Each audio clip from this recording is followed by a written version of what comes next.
दिखाई दे रहा है, ये प्रगलन की क्रिया में प्रयुक्त होती है। जो हम आयरन के अयस्क से आयरन धातु का निष्कर्षण कर रहे थे उसमें हम इसको यूज कर रहे हैं। तो एक्चुअली क्रिया कौन सी चल रही है? क्रिया चल रही है प्रगलन। ठीक है, ये आपके पास जो डायग्राम है वो वात्या भट्टी का डायग्राम है। ये जो डायग्राम है वो किसका है? वात्या भट्टी का। पहले मैं इस डायग्राम को आपके सामने अच्छी तरह डिटेल से एक्सप्लेन करूंगा। देखिए, ये जो वात्या भट्टी है इसकी जो ऊंचाई होती है वो ऊंचाई होती है लगभग 30 मीटर। ये जो लेंथ है इसकी, ये कितनी बता रहे हैं अपन? लगभग 30 मीटर। 30 मीटर जो है वो इसकी हाइट है, और इसका जो व्यास है, इसकी जो चौड़ाई है, इसका जो घेरा है, जो व्यास है, वो व्यास लगभग जो है वो इसका है 8 से 9 मीटर। तो 30 मीटर की इसकी ऊंचाई है, 8 से 9 मीटर इसका व्यास है। इस वात्या भट्टी में ऊपर की भाग में कप एवं कोन व्यवस्था होती है। कप एवं कोन व्यवस्था का मतलब क्या है कि जब आप इसके ऊपरी भाग से धान को डालेंगे, धान में क्या क्या है? वर्जित अयस्क प्लस कोक। कोक किस लिए? अपचयन करने के लिए, अपचायक का कार्य कर रहा है। और गालक, गालक किसके लिए? अशुद्धि के लिए, अशुद्धियों को गलाने के लिए। तो अशुद्धियों को गलाने के लिए क्या? गालक, कैल्शियम कार्बोनेट, जिसको मैं लाइमस्टोन भी कह सकता हूं, लाइमस्टोन, संगमरमर, ये गालक का कार्य कर रहा है। कोक प्लस वर्जित अयस्क, इन तीनों का जो मिक्सर होता है वो मिक्सर आपको क्या कहलाएगा? धान। आप धान को इस ऊपरी भाग से डालेंगे। ऊपरी भाग में जो कप एवं कोन व्यवस्था है ये इस तरह है, यहां साइडों से क्या आएगा? धान आएगा। तो सारा का सारा जो धान है वो एक साथ नीचे नहीं गिरेगा। पहला तो ये फायदा है किसका? कप एवं कोन व्यवस्था का। दूसरा फायदा क्या है कि जो हानिकारक गैसें हैं, जो टेम्परेचर है, वो सीधा कहां नहीं उत्सर्जित होगा? ऊपर की तरफ नहीं उत्सर्जित होगा। हानिकारक गैसों को निकालने के लिए इस तरह ये मार्ग निकाले गए हैं। तो टेम्परेचर जो है वो भट्टी के अंदर ही रहे, इसके लिए कप एवं कोन व्यवस्था लागू की गई है, ताकि डायरेक्ट जो उष्मा है वो बाहर नहीं निकल सके। क्लियर है? ठीक है। उसके बाद स्टील का एक पात्र होता है। ये स्टील का पात्र है भट्टी के चारों तरफ। स्टील के पात्र के अंदर की तरफ यहां बाहरी पात्र तो किसका है? स्टील का।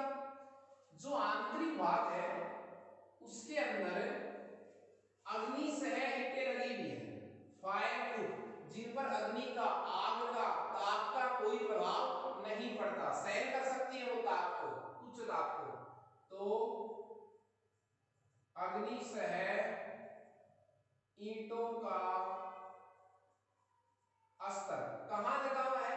ये वाला, यहां, ये वाला, ये अग्नि सह ईंटों का क्या लगा हुआ है? अस्त्र लगा हुआ है। अग्नि सह का मतलब फायर प्रूफ, जो अग्नि को सहन कर सकती है, उच्च ताप को सहन कर सकती है। स्टील का अस्त्र था, अंदर की तरफ अग्नि सह ईंटों का अस्त्र लगा हुआ है। ठीक है। उत्सर्जित होने वाली हानिकारक गैसों के लिए इस तरह के मार्ग बनाए गए हैं। ठीक है। देखिए, जो कोक है, वर्जित अयस्क है, इन सब के जलने से जो टेम्परेचर है वो भट्टी के निम्न भाग से उच्च भाग की तरफ तो कम होता है, और भट्टी में ऊपरी भाग से नीचे की तरफ जाने पर भट्टी का जो टेम्परेचर है, जो ताप है, वो क्या होता है? बढ़ता है। ठीक है। ये जो टिलियर लगे हुए हैं, जिनको मैंने क्या नाम बोला है? टिलियर। ये टिलियर किसके लिए है?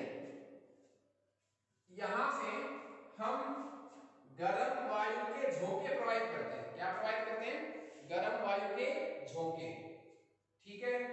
देखिए, भट्टी में गलित धातु, गलित धातु को मैं क्या कह सकता हूं? अपचयित धातु, गलित धातु या फिर क्या कह सकता हूं अपचयित धातु। इस धातु के लिए अलग व्यवस्था है और जो धातुमल बनेगा ये क्या है धातुमल, अशुद्धियां, अशुद्धियों को कौन गलाएगा कैल्शियम कार्बोनेट, इसलिए इसका नाम क्या निकाला गया गालक, जो अशुद्धियों से क्रिया करके गलित धातुमल बनाएगा। ये धातुमल इस साइड से अलग हो जाएगा। तो भट्टी में धातु को प्राप्त करने की और धातुमल को प्राप्त करने की अलग अलग क्या होती है व्यवस्था होती है। ये आपके सामने भट्टी का डायग्राम था। इसमें जो टेम्परेचर बढ़ रहा है उनको हमने 4 खंडों में बांटा है। कितने खंडों में बांटा है 4 खंडों में, 673, 973, 1273, 1573 और 1773, 2173।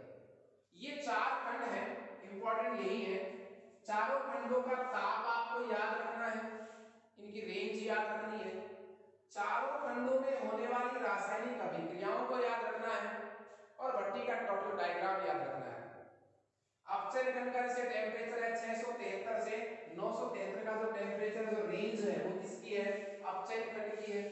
उष्मा अवशोषण की जो है वो 1100 से लेकर के 1373 तक है। इस तरह के खंडों की अलग अलग क्या है रेंज है। ठीक है, अब हम ये पढ़ेंगे कि इस भट्टी में हम जब ऊपरी भाग से किसको डालेंगे धान को तो उसका संगठन क्या होगा। हमने धान में 3 चीजों को पढ़ा है, वर्जित अयस्क, कोक, गालक। तो वर्जित अयस्क तो कितना भाग लेंगे 8 भाग, ठीक है, प्लस जो कोक है वो कितना लेंगे 4 भाग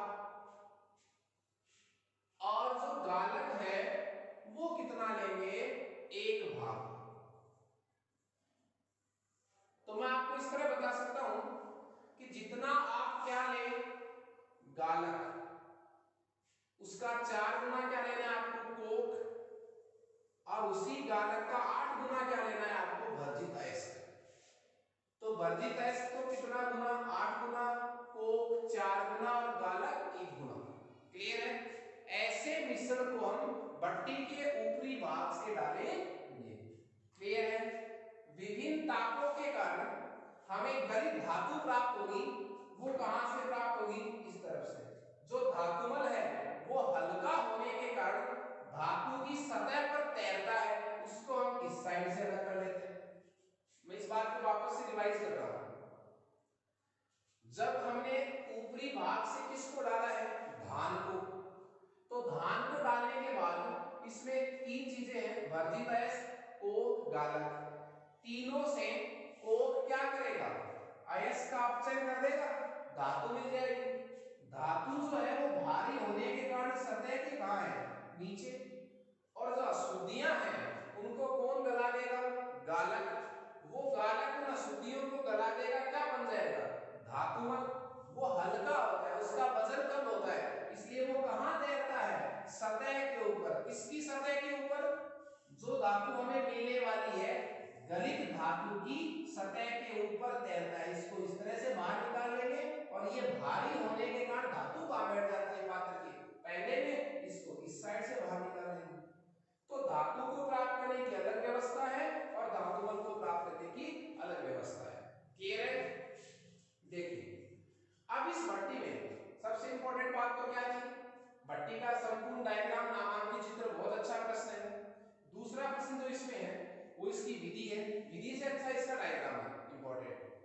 अब इस भट्टी में देखिए विभिन्न ताप आपको नजर आ रहे हैं 673 से लेकर के 2173 तक। इन तापांतरों में अलग अलग हमने खंड बनाए हैं कि किस ताप पर कौन सी क्रिया होती है। तो भट्टी का नामांकित चित्र जब यदि आपको समझ में आ जाए उसके बाद इस वाक्य भट्टी में जो सबसे इंपॉर्टेंट चीजें हैं वो ये है कि आपको विभिन्न खंडों का नाम, विभिन्न खंडों का नाम और इन खंडों का टेम्परेचर, किस खंड का कितना ताप होता है ये बात, और उस खंड में होने वाली रासायनिक अभिक्रिया, ये सबसे इंपॉर्टेंट है। तो अब हम क्या करेंगे इन विभिन्न खंडों में होने वाली अभिक्रियाएं पढ़ेंगे और इन का टेम्परेचर पड़ेगा। That's clear.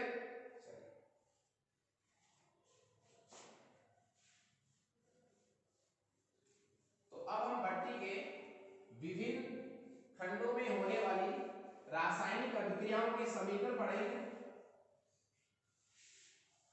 सबसे पहले हम पढ़ेंगे अपचयन खंड। सबसे पहले क्या पढ़ेंगे? अपचयन खंड को पढ़ेंगे।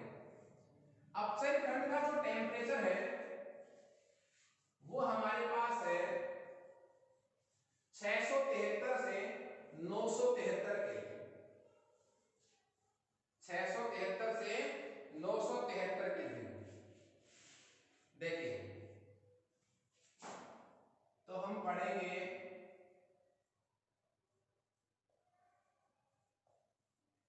वात्या भट्टी में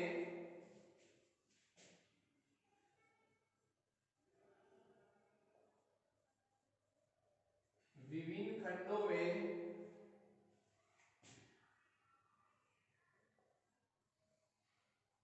होने वाली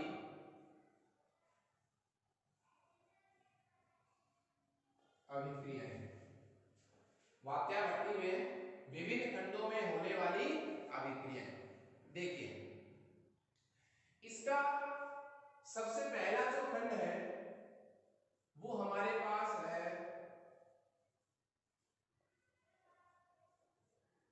अपचयन खंड।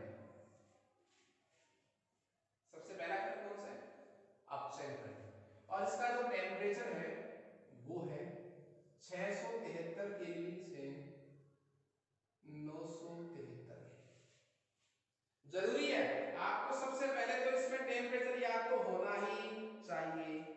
अब देखिए, हमारे पास वर्जित अयस्क था और जो आयरन का हमारे पास अयस्क था उसका सूत्र था Fe2O3 हेमेटाइट। था कि नहीं था? और उस हेमेटाइट को हम चूंकि किसके साथ गर्म कर रहे थे? कोक के साथ।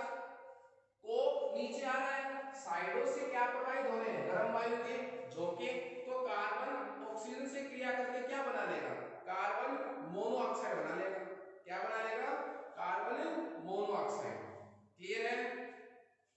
देखिए, जो वर्जित अयस्क है उसका सूत्र Fe2O3। मैं इसको क्या बोलूंगा? ये है वर्जित अयस्क। ठीक है। जो वर्जित अयस्क है ये क्रिया करेगा कार्बन मोनोऑक्साइड से। कार्बन मोनोऑक्साइड कहां से आई है? कोक हमने मिलाया था, गर्म वायु के झोंके लग रहे थे, क्या बन गई? Carbon monoxide. यहां से इसका और अधिक ऑक्सीकरण होगा तो ये चेंज हो सकता है Fe3O4। Fe3O4। क्लियर है? हम देखिए, भट्टी में और बहुत सारी रिएक्शन होती हैं, हम उन्हीं को पढ़ेंगे जो हमें धातु तक ले जाती है। मेरी बात समझ रहे हैं आप लोग? भट्टी में और बहुत सारी अभिक्रियाएं होती है, लेकिन हम किनको पढ़ेंगे?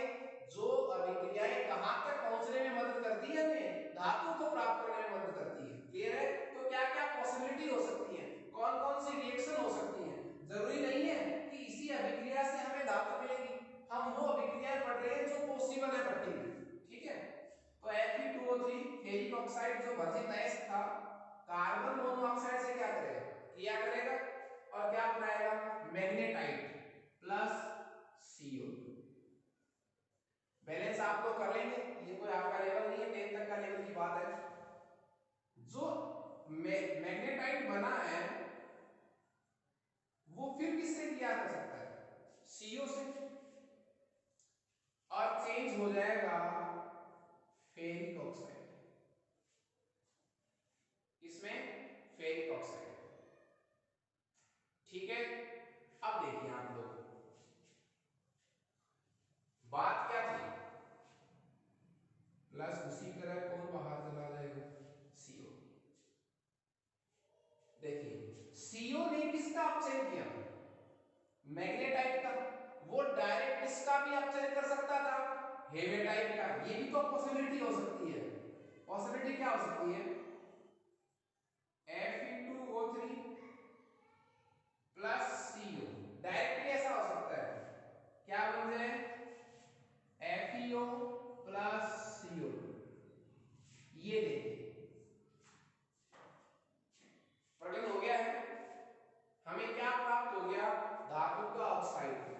अपचयन कहाँ हुआ है?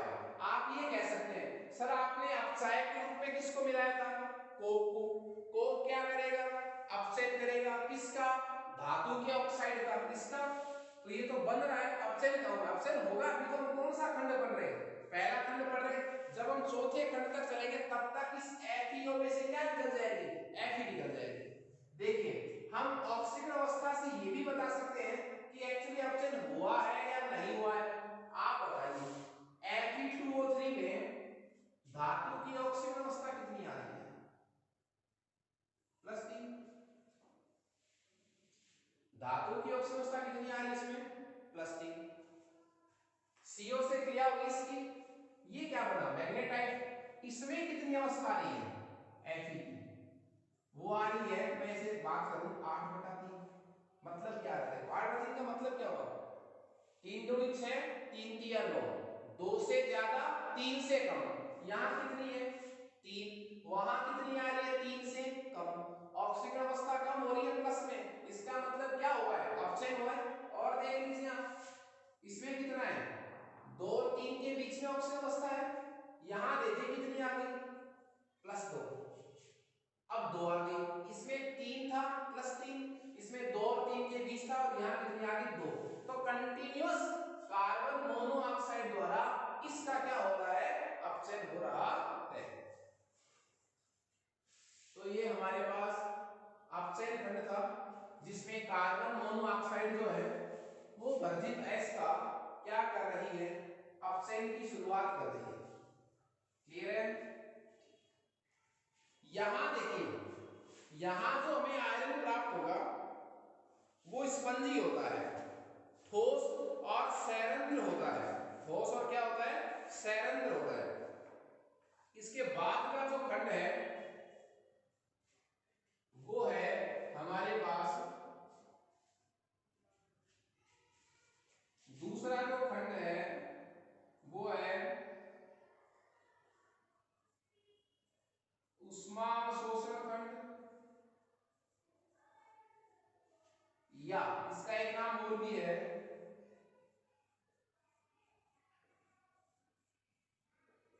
केंद्रीय खंड। उष्मा अवशोषण खंड और केंद्रीय खंड, जिसका टेम्परेचर आपको याद रखना है वो है 1173 केल्विन से 1473 केल्विन। क्लियर है?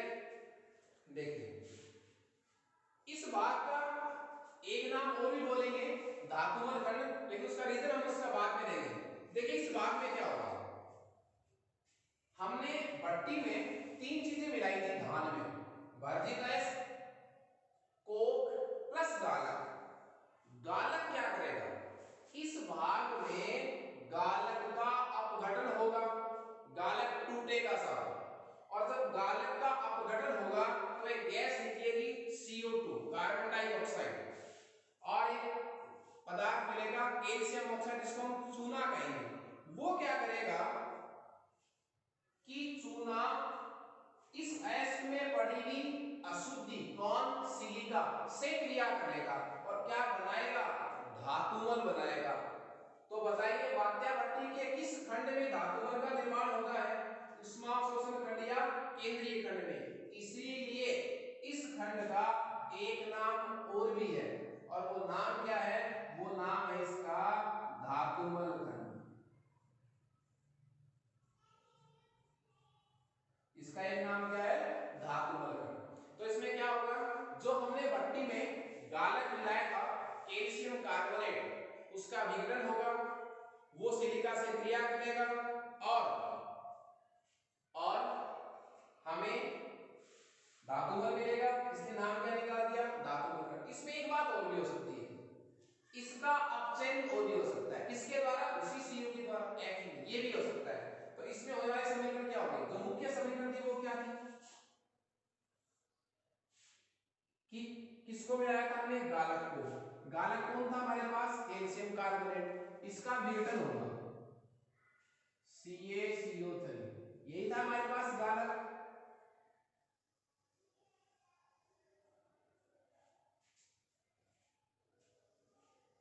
गालक और गालक के क्या होंगे? ऑक्साइड प्लस CO2, ये आ गया आपके पास चूना, लाइमस्टोन। क्लियर है? गालक। अब देखिए गालक का विघटन हुआ, क्या प्राप्त हुआ हमें? Calcium oxide. यह कैल्शियम ऑक्साइड जो है, जो कहां से प्राप्त हुआ हमें? गालक से। वो अशुद्धि से क्रिया करेगा सिलिका। यहां सिलिका कौन है भाई? यहां सिलिका किसका काम कर रही है? हमारे लिए उसका काम किसका है? इंप्यूरिटीज का काम है, अशुद्धि का काम कर रही है। तो आयरन के अयस्क में अशुद्धि किसकी है? सिलिका की। ये गालक के टूटने से बना हुआ जो चूना है वो इस सिलिका से क्रिया करके धातुमल बना लेता है, कैल्शियम सिलिकेट। क्या बना लेता है? Calcium silicate. और जो एज ए मैट्रिक्स काम करता है, धातुमल काम करता है। एक काम और बताया था मैंने आपको इसमें कि क्या हो सकता है, इस FeO का अपचयन भी हो सकता है धातु में। FeO अपचयन करेगा कौन? CO। देखिए ये लो, अपचयित धातु प्लस CO2। ये हमारे पास दो खंड हो गए, अपचयन खंड और उष्मा अवशोषण खंड।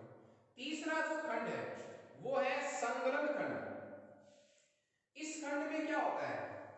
स्पंजी लोहा पिघल जाता है। स्पंजी लोहा कहां मिला था? मैंने आपको बताया था अपचयन खंड में जो लोहा प्राप्त होता है वो क्या कहलाता है? स्पंजी लोहा। और वह स्पंजी लोहा जो है वो कौन से खंड में आकर पिघल जाता है? तीसरे खंड में, जिसको मैं नाम क्या बोलूंगा? संगलन खंड बोलूंगा। और उसका जो टेम्परेचर है वो कितना है? 1100 तक तो यहाँ गया था, तो 1373 से लेकर के 1573 तक। देखिए इनकी जो रेंज है वो आपको फिक्स याद रखनी है। भट्टी का टेम्परेचर लिखने का तरीका अलग था और इनका तरीका क्या है? अलग। तो ये जो तीसरा है जिसको मैं क्या कह रहा हूं? संगलन खंड। इसका जो टेम्परेचर है वो है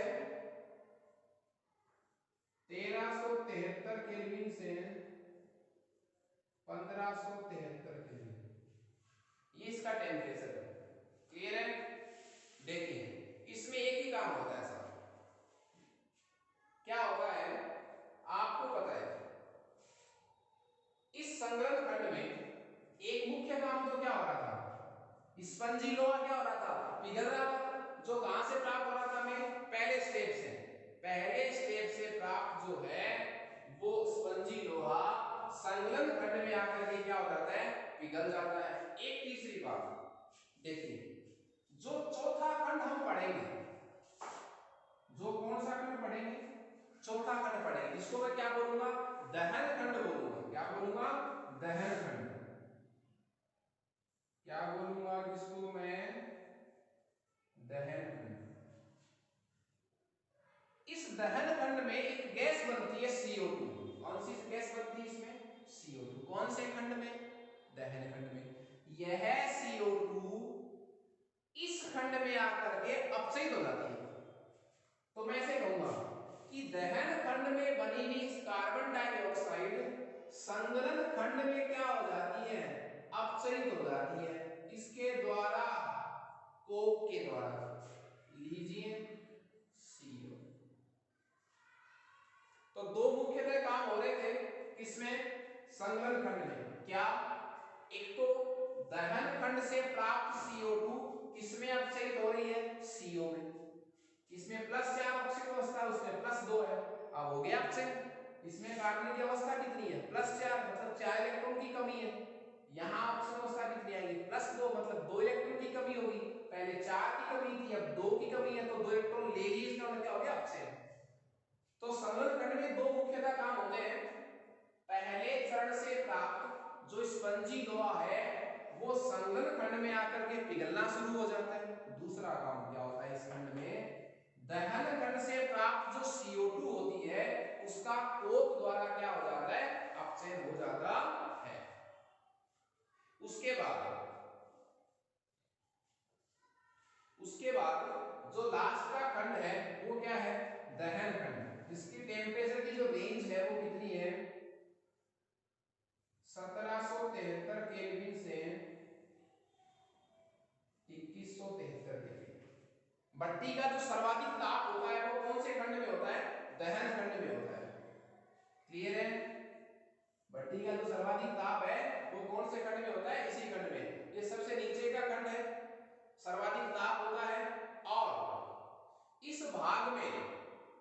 ईंधन को जलाया जाता है। आपसे कह सकते हैं भट्टी के कौन से भाग में ईंधन को जलाया जाता है? दहन खंड वाले में, क्योंकि सबसे नीचे का भाग है। भट्टी में हमने पढ़ा था सबसे नीचे ही रहता है। और गर्म वायु के झोंकों द्वारा, गर्म वायु के झोंकों साइडों से क्या लग रहे थे? ट्यूबवेल के द्वारा गर्म वायु के झोंके लग रहे थे। गर्म वायु के झोंके द्वारा उस कोक का क्या होता है? दहन होता है। क्लियर है? तो देखिए एक काम तो क्या होगा? कोक, कार्बन, इसको मैं क्या कहता हूं? कार्बन। ये कोक, इसका दहन होगा किसके द्वारा? वायु के द्वारा। गर्म वायु कहां से लग रही है? ट्यूबवेल के द्वारा लग रही है। और बन क्या रहा है? CO2। अब देखिए मैंने अभी आपको कहा था ये CO2 कहां से आई है? दहन खंड में बनने वाली CO2 संगलित खंड में जाकर के क्या हो रही है? अपचयित हो रही है। और लास्ट जो हमारा स्टेप है, मैंने आपको कहा था लास्ट में अपचयित धातु आपको यही मिलेगी FeO। इस फेरिक ऑक्साइड का अपचयन कौन कर देगा? CO कर देगा। कौन कर देगा? CO। क्यों? तो FeO ये तो वो धातु ऑक्साइड है और ये आपके पास कोक है, तो क्या बन जाएगा? Fe+CO। ये आपके पास क्या मिल गई? अपचयित धातु। इस तरह हमने वाक्य भट्टी के विभिन्न खंडों को पढ़ा है। देखिए मैं इस चारों खंडों को रिवाइज कर रहा हूं एक बार शॉर्टकट। भट्टी में तो टेम्परेचर उनके चार खंड है। पहला खंड क्या है? अपचय खंड। टेम्परेचर है 673 से 973 केल्विन। इसमें क्या होता है? वर्जित अयस्क का अपचय होता है। पहले +3 ऑक्सीजन अवस्था में था, फिर 2 से 3 के बीच अवस्था आ गई, फिर 2 आ गई FeO। और इसमें सीधा मैग्नेटाइट का भी अपचय FeO में हो सकता है। देखिए हमने FeO किससे बनाया? फेरिक ऑक्साइड पहले मैग्नेटाइट में चेंज हुआ है, फिर इससे क्या बनाया हमने? FeO। डायरेक्ट भी हो सकता है, फेरिक ऑक्साइड का CO द्वारा डायरेक्टली क्या बन सकता है? FeO बन सकता है। डायरेक्ट दो स्टेप में बन सकता है, एक स्टेप में बन सकता है। उष्मा अवशोषण खंड में क्या होता है? इसका टेम्परेचर कितना है? 1173 केल्विन से 1473 केल्विन। इसको धातुमल खंड में क्यों कहते हैं? क्योंकि इसी भाग में किसका निर्माण होता है? धातुमल का। होता क्या है? हमने गालक मिलाया था। क्या मिलाया था? गालक, कैल्शियम कार्बोनेट। उसका विघटन होता है, चूना प्राप्त होता है, CO2 प्राप्त होती है। यही चूना पड़ी हुई अशुद्धि कौन? मिट्टी, सिलिका से क्रिया करके धातु में बना लेता है। इसमें एक काम और भी हो सकता है, CO द्वारा FeO का क्या हो सकता है? धातु में अपचयन भी हो सकता है। संघनन खंड में का टेम्परेचर कितना है? 1373 केल्विन से 1573 केल्विन।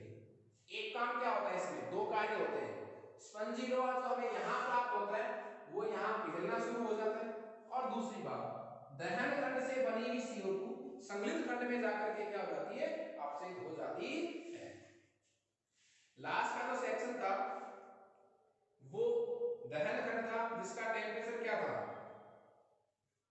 बोलिए 1773 केल्विन से 2173 केल्विन। सर्वाधिक ताप इसी का था, सबसे नीचे का यही था। और देखिए दहन खंड से जो हमें क्या प्राप्त हो रहा है? लोहा। दहन खंड से जो हमें क्या प्राप्त हो रहा है? लोहा। वो लोहा कहलाता है गलित लोहा। क्या कहलाता है? गलित लोहा। वो लोहा क्या कहलाएगा? गलित लोहा। ये जो लोहा है वो क्या कहलाएगा? गलित लोहा या कच्चा लोहा, जिसको मैं पिग आयरन बोलूंगा। क्या बोलूंगा? कच्चा लोहा या पिग आयरन। क्लियर है? देखिए जो हमारे पास भट्टी थी, उस भट्टी में बनने वाली धातु और धातुमल दोनों ही ऊपर से गिरते हैं, लेकिन धातुमल का जो वजन है वो धातु से क्या होता है? कम होता है। इसलिए गलित धातु तो क्या रहती है? नीचे वाले भाग में, और धातुमल जो है वो धातु के कहां रहता है? ऊपर। इसलिए धातुमल को अलग पृथक कर लेते हैं, धातु को अलग पृथक कर लेते हैं। दोनों आते पात्र के पैंदे में ही है, पट्टी के पैंदे में आते हैं, लेकिन हल्का कौन होता है? धातुमल। इसलिए वो तो सतह के क्या रहता है? ऊपर, और धातु क्या रहती है? नीचे। वाक्य भट्टी से जो हमें लोहा प्राप्त होगा उसका नाम क्या निकाला मैंने? गलित लोहा या कच्चा लोहा। गलित लोहा या कच्चा लोहा। देखिए गलित लोहा और जो कच्चा लोहा है उसका दूसरा नाम एक और भी है जिसको क्या कह सकते हैं, पिग आयरन। क्या कह सकते हैं, पिग आयरन। अब हम इसी लोहे के बहुत से रूप बनाएंगे। क्या बनाएंगे, बहुत से रूप, अलग अलग तरीके बनाएंगे इस लोहे के, उसको प्रिंट करने के तरीके अलग अलग हैं।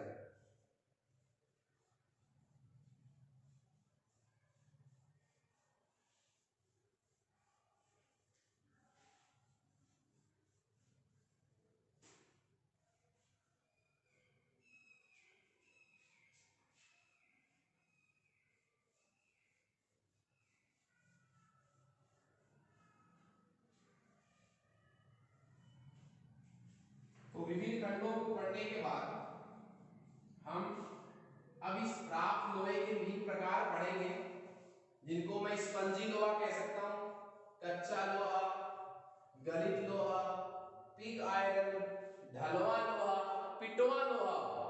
तो लोहे के विभिन्न रूप हम इसमें पढ़ेंगे। सबसे पहले जो हम लोहे का प्रकार पढ़ेंगे वो रहेगा हमारे पास कच्चा लोहा।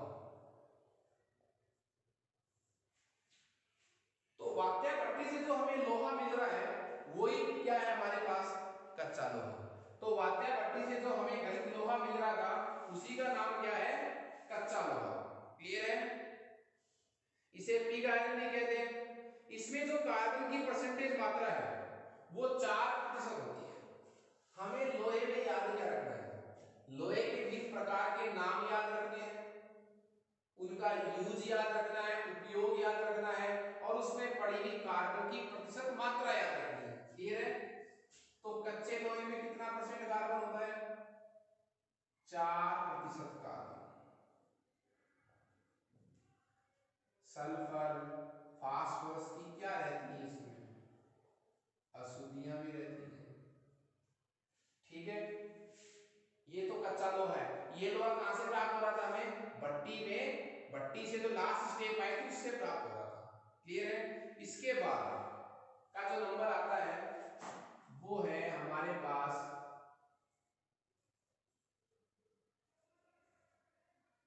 ढलवा लोहा। ढलवा लोहा, यह लोहा जो है ऊपर वाले इस कच्चे लोहे से कठोर होता है और भंगुर होता है। कार्बन की जो प्रतिशत मात्रा है वो 1% घट जाती है, 3%। तो कार्बन कितना, 3%। ठीक है। कच्चे लोहे की बजाय क्या होता है, कठोर तथा भंगुर होता है। सबसे जो खास बात है इसकी वो क्या है, इस लोहे को जंग नहीं लगती। जंग नहीं लगती, इस लोहे को क्या नहीं लगती, जंग नहीं लगती। ठीक है। बात यह है कि हम इस कच्चे लोहे से ढलवा लोहा बनाएंगे कैसे। फर्क तो आपको बताना क्या होगा, इसमें 4% कार्बन है, इसमें 3% कार्बन है। ठीक है। ये वाक्य भट्टी से प्राप्त हो गया था डायरेक्ट। कच्चे लोहे को अपन किस में चेंज करेंगे, ढलवा लोहे में। फर्क क्या करना है, कार्बन की प्रतिशत मात्रा को 4 से कितना लाना है हमें, 3 में। तो हमारे पास दो तरीके हैं। आप क्या करेंगे, इस कच्चे लोहे को, कितनी मेथड है देखिए, डलवे से कच्चा लोहा कैसे, कच्चे लोहे से लोहा कैसे बनाएंगे। तो हम पढ़ क्या रहे हैं, हम पढ़ रहे हैं कच्चे लोहे से क्या बनाना है, ढलवा लोहा। कच्चे लोहे से ढलवा लोहा कैसे बनाएंगे। तो हम क्या करेंगे, कच्चे लोहे को तेज गर्म करेंगे, फास्ट इसको हीट देंगे, अच्छा अच्छी तरह इसको क्या करेंगे, गर्म करेंगे। तेज गर्म करके रेत के बने हुए क्या, सांचे, मॉडल सांचे, रेत के सांचों में इसको अपन उड़ेल देंगे। रेत के बने हुए सांचे आते हैं, इसमें इसको क्या कर देते हैं, उड़ेल देते हैं। किसको, कच्चे लोहे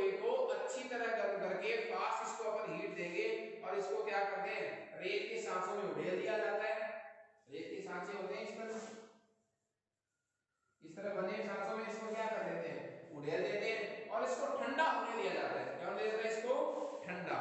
लेकिन ठंडे करने के दो तरीके हैं। रेत के सांचों में उड़ेलकर आप इसको क्या करेंगे? ठंडा करेंगे। किसको? कच्चे लोहे को ठंडा करेंगे। आपने कच्चा लोहा ही लिया था, उसको बहुत तेज गर्म किया, रेत के बने हुए सांचों में उसको उड़ेल दिया। अब उसको क्या होने दे रहे हैं आप? ठंडा होने दे रहे हैं। ठंडे होने के भी दो तरीके हैं। क्या? कि यदि ये तेजी से ठंडा होता है या ये धीरे धीरे ठंडा होता है। समझ रहे हैं मेरी बात आप? तो यदि किस तरह ठंडा होता है?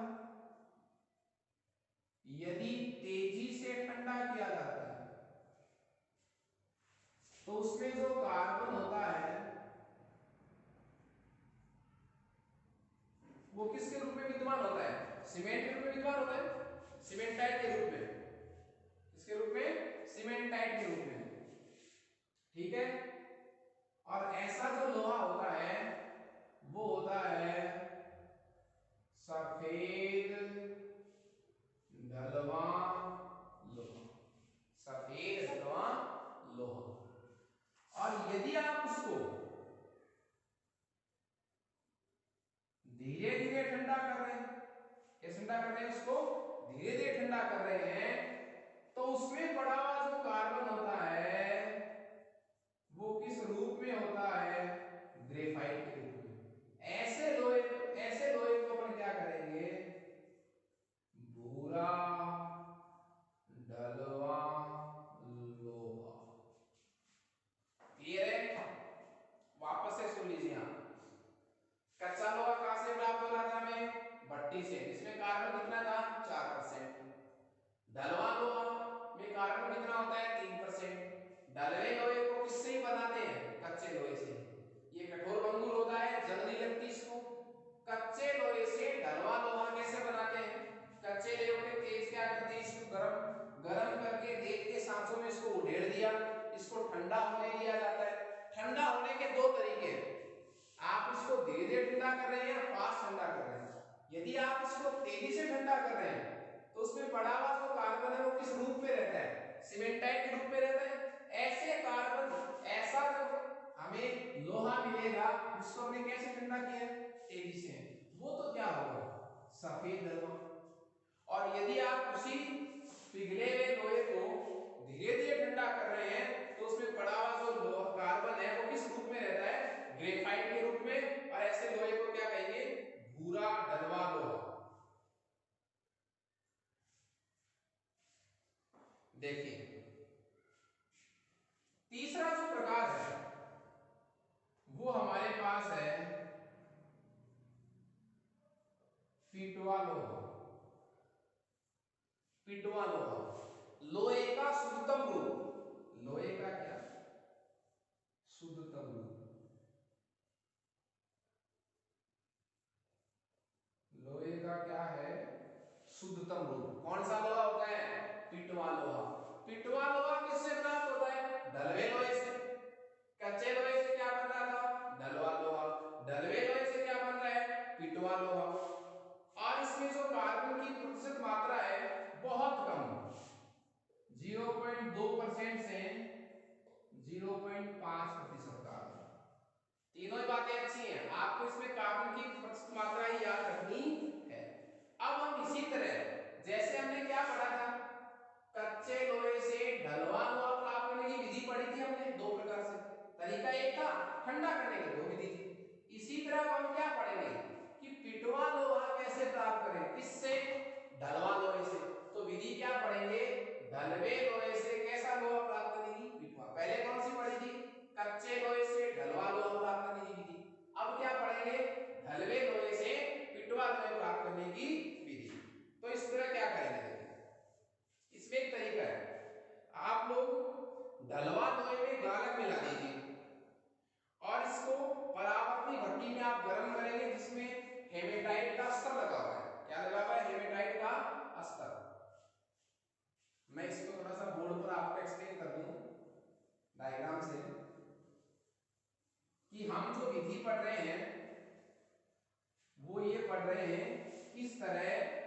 हमें किस तरह हमें ढलवा लोहे से और क्या प्राप्त हो जाए, पिटवा लोहा प्राप्त हो जाए। तो इसके लिए आप क्या करेंगे बताइए। सबसे पहला जो तरीका आपके पास है वो है ढलवा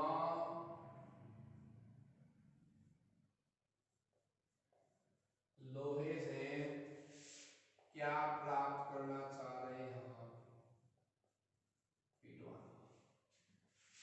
तो ढलवा लोहे को आप किसमें गर्म करेंगे, परावर्तनीय भट्टी में। अस्तर किसका लगा हुआ है, हेमेटाइट का क्या लगा हुआ है, अस्तर लगा हुआ है। सीधा गर्म नहीं करेंगे, ढलवा लोहे में क्या मिलाएंगे, गालक। तो आप क्या करेंगे, ढलवा लोहे में गालक मिलाएंगे, परावर्तनीय भट्टी में गर्म करेंगे। इस भट्टी में अंदर की तरफ किसका अस्तर लगा हुआ है, हेमेटाइट का। जब आप गर्म करेंगे तो हेमेटाइट के अस्तर के कारण कार्बन जो मोनोऑक्साइड है, कार्बन जो मोनोऑक्साइड है वो बन जाती है अशुद्धियां, इस रूप में उत्सर्जित हो जाती हैं। कार्बन मोनोऑक्साइड के रूप में क्या हो जाती है, उत्सर्जित हो जाती हैं। और जो अकर्णीय शुद्धियां हैं, फास्फोरस है, सल्फर है, वो किसके साथ क्रिया कर लेती हैं, हेमेटाइट के साथ, गालक के साथ क्या कर लेती हैं, क्रिया कर लेती हैं और धातुमल बन जाता है। इस धातुमल को रोलर घुमाकर, धातुमल मिला हुआ है धातु के अंदर, उसको रोलर घुमाकर, रोलर घुमाकर जो है हम उससे क्या कर लेंगे, पृथक कर लेंगे। जो क्या सा लोहा होगा, पिटवा लोहा होगा। ठीक है। अब जो हमें रोलर से जो लोहा मिलेगा उसके गोले बना लिए और हम उसको पीट पीट कर उससे लोहा को पृथक करेंगे। तो नाम क्या निकाल दिया, पिटवा लोहा। क्योंकि इस लोहे से जो अशुद्धियां बाहर निकालते हैं वो अखोड़ों से पीट पीट कर निकाल जाती है। तो नाम क्या निकाल दिया इसका, पिटवा लोहा। क्लियर है। और इसका जो गलनांक होता है वो सर्वाधिक होता है, किसका, पिटवा लोहा का। तो लोहे के तीन प्रकार थे, कच्चा लोहा, ढलवा लोहा और पिटवा लोहा। क्लियर है। अब हमारे पास जो अगला लोहे से मिलता जुलता एक रूप है वो है इस्पात का। इस्पात जिसको मैं स्टील भी कहता हूं। जब कार्बन की अशुद्धि जो है 0.15 से 1.5 आ जाए तो उसी को अपन क्या बोलते हैं, स्टील। और इसमें जो अशुद्धियां हैं वो ढलवा लोहे से पिटवा लोहे की क्या होती है, बीच की होती है।